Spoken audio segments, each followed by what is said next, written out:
বুবু, কি ব্যাপার? আপনি অনুমতি ছাড়া আমার বুবুর ছবি কেন আঁকছেন? স্ট্রেঞ্জ, কল্পনায় দেখা মানুষ সামনে কিভাবে চলে আসলো? কল্পনা, তাই না? মস্করা করেন। আপনি কে? সত্যি করে কোন তো, আমার বুবুরে কেমনে চিনেন? ট্রাস্ট মি, আমি আপনার বোনকে চিনি না, কোনো মস্করা করছি না। আমার নাম আবির, আমি ঢাকায় থাকি। এখানে এসে ছবি আঁকি, সকালে আসি, সন্ধ্যায় চলে যাই। কিন্তু আপনার বোনকে আমি কখনো দেখিনি এর আগে। চল আমরা বাড়িতে যাই। দাঁড়াও বুবু, চল। আপনি এগুলো কি করছেন? যা করছি বেশ করছি, প্রতিশোধ নেওয়া হয়েছে। বুবু চলো তো, বাড়ি চলো। কল্পনায় দেখা চেহারা যখন তোমার সামনে চলে আসে, তোমাকে ধরে নিতে হবে স্রষ্টা তোমার জন্য পাঠিয়েছে, হারানো যাবে না। আরে আমার পিছনে লাগে তাই আবার দেখলি হয়, একদম বাইরে সুতা করে দেবো একদম। কথা শুনে না, আমার কথা শুনে না। হাসিস কে? এত হাসিস কে? শিখাই পারলাম না কিছুই না, সবসময় হাসা লাগে না, মনে রাখিস। আপনাদের এই গ্রামে থাকার কোনো ব্যবস্থা আছে রাতে? আই মিন কোনো হোটেল বা কোনো ঘর যেটা ভাড়া দেয়? আমি পাগল মানুষ, পাগলের বাড়ি থাকলে হইব? চুরি চামারি কিছু করি না।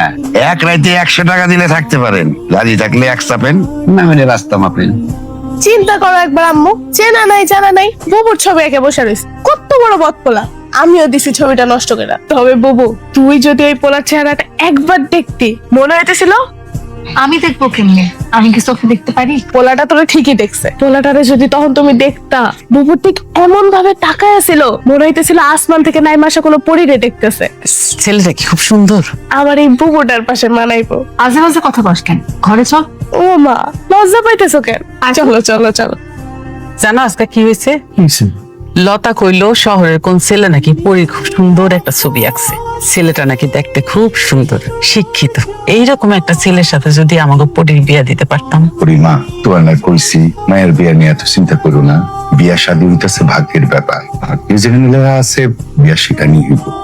কি করেন? ছবি আঁকি। আপনি চাকরি করেন না? না, এটাই আমার প্রফেশন। প্রফেশন বোঝেন আপনি? জি ভাইজান, ক্লাস 9 পর্যন্ত পড়ছিলাম, পরে মাথায় সমস্যা হয়েছিল, পরে আর পড়াশোনা হয় নাই। হাসতে চেতে জন্যি দেখতেছি যারা শিক্ষিত লোকের সাথে কথা কইতেছি, ফাজিল খুন্দা আকার। আপনি কার সাথে কথা বললেন ওখানে? গাছের সাথে ভাইজান, পাগল মানুষ তো, গাছের ভাষা বুঝি। গাছকে একটু জিজ্ঞেস করে দেখেন তো, আজকে আমার যে মেয়েটার সাথে দেখা হয়েছে, তার সাথে আমার প্রেম বা ভালোবাসা হবে কিনা। ভাইজান, গাছপালা, নদী নালা মানুষের মনের খবর নিতে চায় না। এরা মানুষের পছন্দ করে না, করবে কেন কন? মানুষ তো তাকে ক্ষতি করে। যে মেয়েরা আপনি পছন্দ করেন, আপনি আল্লাহর নাম নিয়ে তার সাথে যায় দেখা করেন, তাকে বলেন যে তুমি আমার পছন্দ করো কিনা। যাব, অবশ্যই যাব। যাব বলেই তো রয়ে গেলাম। আপনি যে ছবি আঁকেন, টাকা পয়সা কিরকম পান? মানে সংসার চলে আপনার?